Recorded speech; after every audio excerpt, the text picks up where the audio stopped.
You know, according to Carl Jung, the greatest burden every child will have to face in life will be the unlived life of the parents.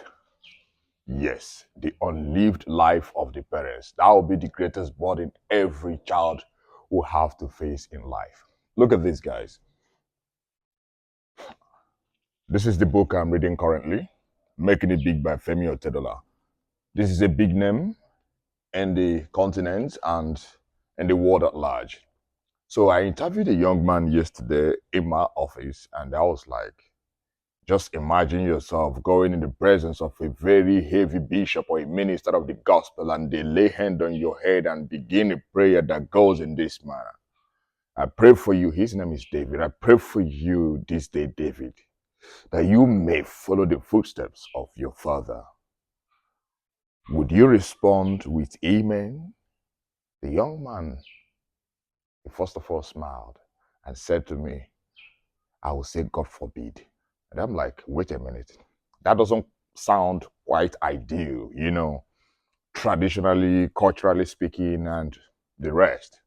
Respectfully speaking, no, that doesn't quite come off well.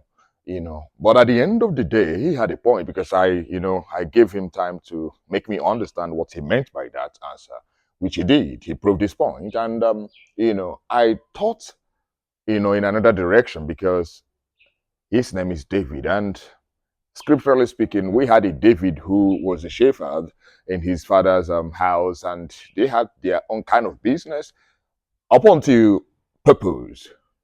His reason, his why for being here on earth called upon him, and he left. He left that his father's enterprise to follow his calling.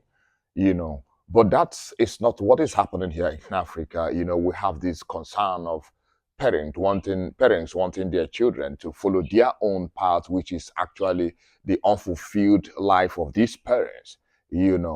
So it's worrisome. Why I presented this material as I record this video this morning is because, this is another name that is topping the chart of those that dropped out of school and yet they made it big. There are countless of these names. There are countless of them. Another name is topping the chart. We should learn how to let these children, walk into their own purpose and fulfill their own purpose. We are all here with a unique identity. We must not continue to, foist our own ideologies on our children. Time to wake up.